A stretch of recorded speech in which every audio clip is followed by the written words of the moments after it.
It was the night the stars seemed to dim over Coruscant, cloaked in shadows that even the neon glow of the city below couldn't penetrate. The galaxy had never seen a night like this.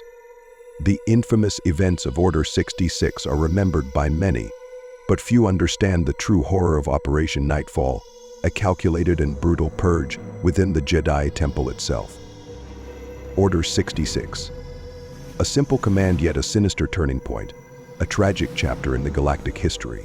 It was more than a direct order to end the Jedi, it was the crescendo of years of carefully woven deception and betrayal by the Dark Lord of the Sith, Darth Sidious, who now emerged from the shadows as Emperor Palpatine.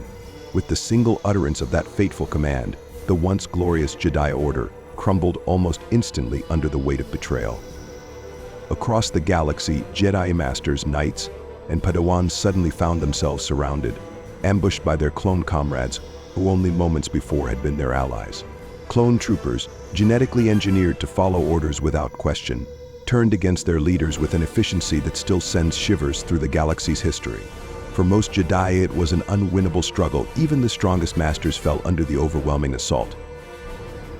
But while Order 66 was a galaxy-wide directive to extinguish the Jedi, there was one particular aspect that stood out, one operation more personal, more brutal, and far more insidious than any other. This was Operation Knightfall. It was the final stroke in Palpatine's plan, a direct assault on the very heart of the Jedi Order, and its aim was simple: crush any last hope that the Jedi Order could rise again. For Emperor Palpatine, it was more than a battle. It was a symbolic obliteration of everything the Jedi Temple represented. And leading the assault on his own former brethren was none other than Anakin Skywalker, once the hero of the Republic, now the freshly anointed Darth Vader.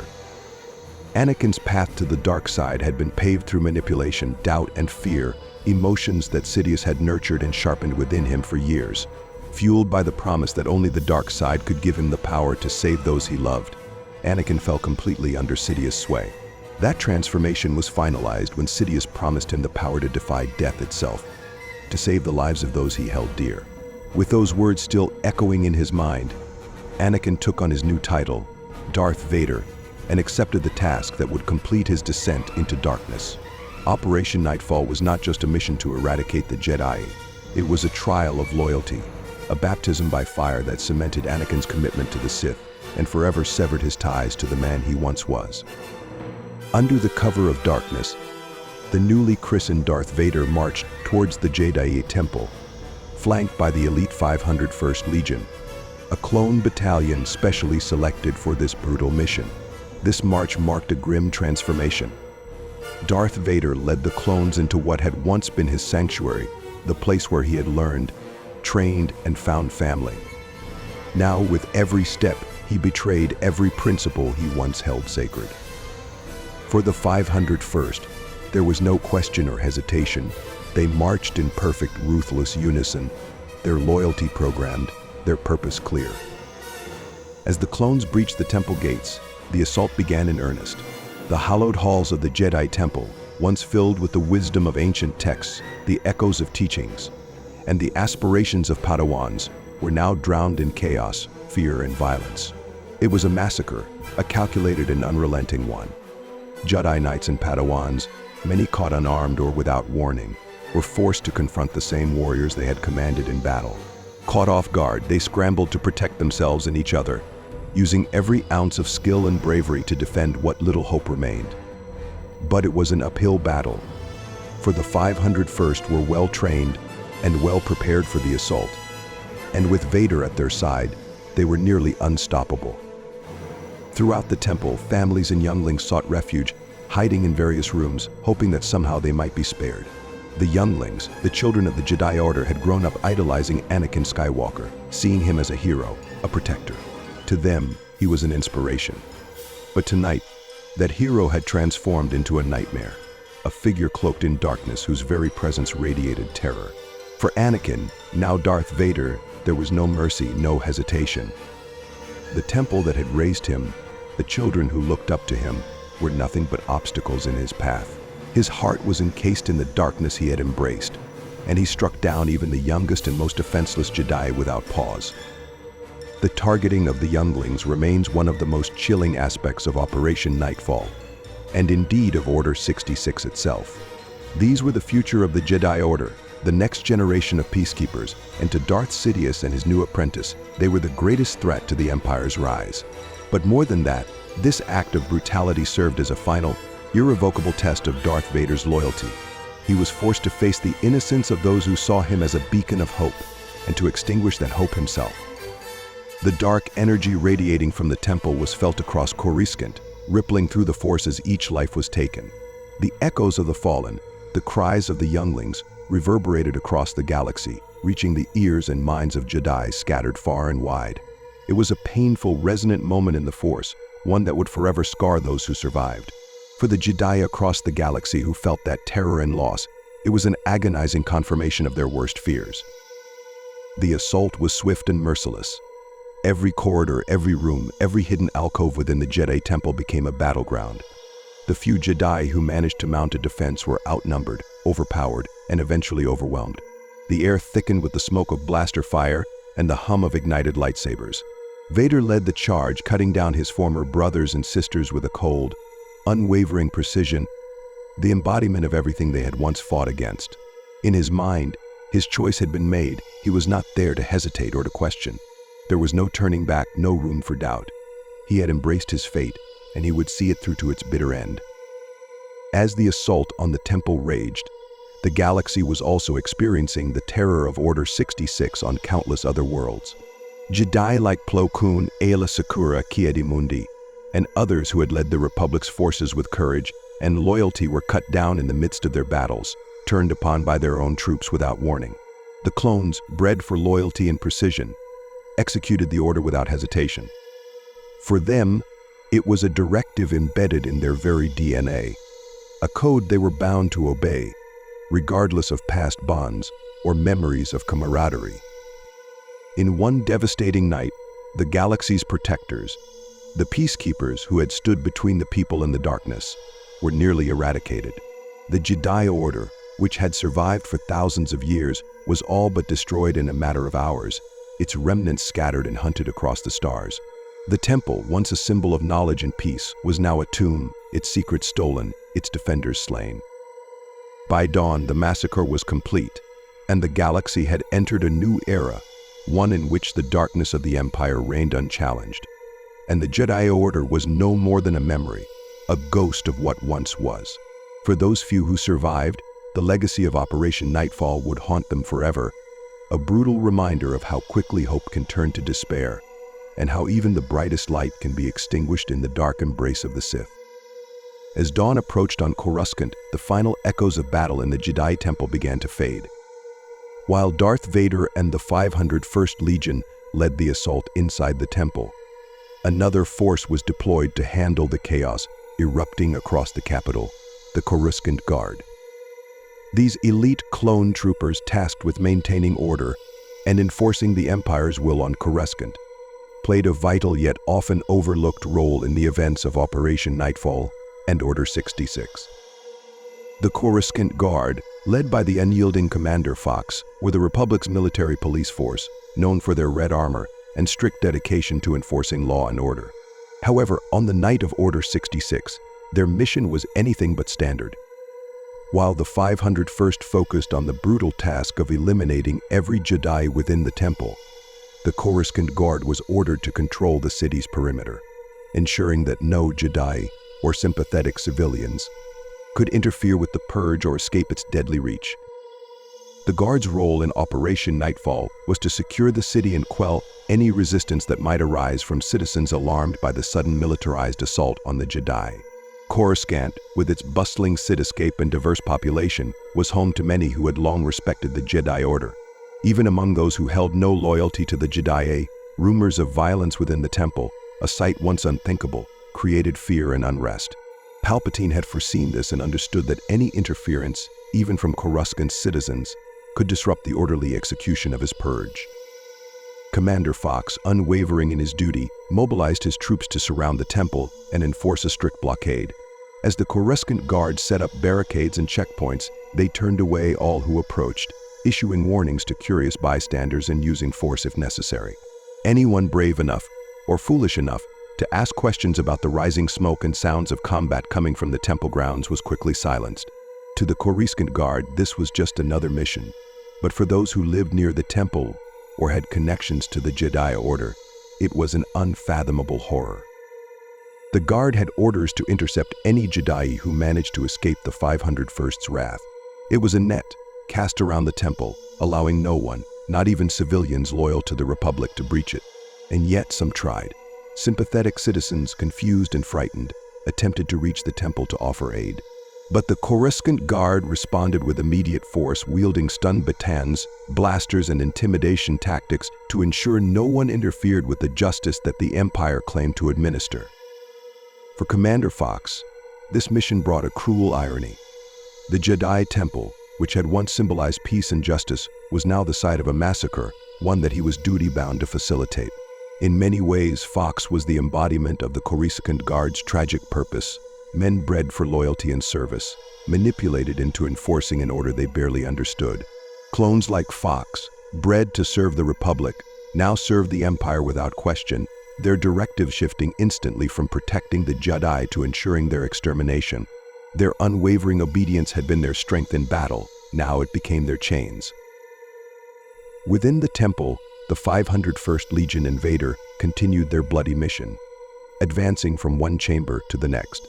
The temple's vast corridors, filled with artifacts and ancient lore, were now stained with the blood of the Jedi. Resistance, though brave, was fleeting. Veteran Jedi Knights who had trained their entire lives were caught off guard by Vader's ruthless tactics and the overwhelming firepower of the clones. In a tragic twist, many of the Jedi had formed bonds with the 501st Legion, who had fought alongside them through countless battles in the Clone Wars. But on this night, loyalty was replaced by cold, unyielding obedience. As the massacre continued, the Coruscant Guard monitored every exit, ready to capture or eliminate anyone who managed to slip past Vader and his battalion. Escape was almost impossible. The Guard's keen surveillance meant that even the most skilled Jedi had nowhere to run, no path to safety. With heavy blasters and advanced equipment, the Guard was prepared to stop anyone fleeing, whether Jedi or civilian, and return them to the chaos inside the temple, or worse. Outside, Coruscant civilians watched in horror, catching glimpses of red armored guards, locked down streets, and the flicker of lightsabers clashing within the temple's walls. For many, the Jedi Temple was a landmark of peace and wisdom. That it could be the center of such violence was inconceivable. But to the Coruscant Guard, it was simply their duty. Any bystander who asked questions or challenged the Guard was swiftly reprimanded or removed. For those in the Guard, protecting Palpatine's regime was all that mattered. To do otherwise would risk treason, a fate they could not afford. Back inside the temple, the scenes became increasingly desperate. Younglings, huddled together in fear, waited for any sign of hope, unaware that the figure they idolized, Anakin Skywalker, had become the dark presence hunting them. His former life as a Jedi, his compassion, his hopes, they were now buried beneath a dark, twisted loyalty to his new master. He marched on, cutting down those who once called him friend, student, and even family. And with the Coruscant Guard's firm grip around the temple, there was no escape. Even as the 501st Legion invader concluded their brutal mission, the Coruscant Guard remained vigilant, enforcing Palpatine's new regime. Citizens began to understand that any expression of dissent, any hint of resistance to the Empire, would be met with harsh, immediate action. The Guard had transformed from protectors to enforcers, and in the wake of Operation Knightfall, Coruscant citizens learned to fear them. As dawn finally broke, the first daylight revealed the aftermath of Operation Knightfall. The temple, once a towering symbol of the Jedi Order, now stood in ruins, its halls silent, its defenders slaughtered. The Coruscant Guard dispersed, returning to their barracks, but their actions that night remained a chilling reminder of the Empire's reach and power. They had enforced the Emperor's will with unerring loyalty, setting a precedent for the dark days to come. In the wake of the massacre, Coruscant, and indeed the galaxy, faced a new reality. The Empire was no longer just a concept, it was an iron fist closing around every world, every citizen.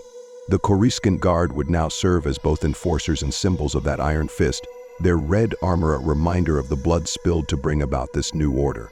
For Commander Fox and his men, their role in Operation Knightfall cemented their place not as heroes, but as instruments of fear. The Jedi were no more. The Republic was no more, and in their place rose the Empire, absolute, merciless, and unopposed. The Coruscant Guard, once loyal protectors, had helped to usher in this new regime, their actions a stark reminder that loyalty without question can turn even the noblest soldiers into harbingers of darkness. And so, as the galaxy adjusted to this new rule, the story of Operation Knightfall became legend, a whispered tale of betrayal, tragedy, and the night that saw the fall of the Jedi Order. As Coruscant awoke to a new dawn, the city's inhabitants, many still unaware of the full extent of the massacre, felt a shift in the air. A haunting silence hung over the Jedi Temple, a place once alive with the hum of lightsabers and voices deep in study. But after the events of Operation Knightfall, it was now a tomb, a silent monument to the fallen order. The Coruscant Guard had returned to their posts, but their role in the massacre would leave a lasting scar, a grim reminder of the galaxy's new reality. Within the temple's walls, the destruction was complete. Artifacts of ancient Jedi lore lay scattered, sacred texts scorched or lost in the rubble, and the once pristine halls were stained with the aftermath of battle. Darth Vader, once the celebrated hero of the Republic, now stood at the temple's heart, surveying the devastation he had wrought. No longer Anakin Skywalker, he had become the instrument of the Sith, the enforcer of a new, darker order that would reshape the galaxy. Yet even in the midst of this tragedy, Vader felt the weight of what he had done. Somewhere within him, the remnants of Anakin stirred, haunted by the faces of those he'd once protected, by the cries of the younglings who had looked to him for safety. But that part of him, the man who had once loved so fiercely and fought so bravely, was now chained beneath the iron will of Darth Sidious. Any trace of hesitation, any sign of weakness would be a threat to his survival. And so he buried it deeper, each act of violence further binding him to the Sith. Outside the temple, the Coruscant Guard enforced a strict quarantine around the temple grounds, letting no one approach. It was a brutal reinforcement of the new reality. The Jedi were no longer protectors, but enemies of the Empire. And for the citizens of Coruscant, the message was clear: even the most sacred and revered would not be spared if they dared to oppose the Emperor. The effects of Operation Knightfall rippled far beyond Coruscant. Across the galaxy, surviving Jedi felt the dark tremor in the Force, the sharp pain of lives extinguished so suddenly. They understood that they were now hunted, marked for elimination, and that the galaxy they had once served had turned against them. Some went into hiding, fleeing to the most remote corners of the galaxy, while others sought answers, struggling to make sense of the unimaginable betrayal. Masters and Padawans who had trusted the Republic, who had given their lives for its people, now faced an unyielding foe that saw them only as threats. But the Empire's campaign against the Jedi Order was far from over.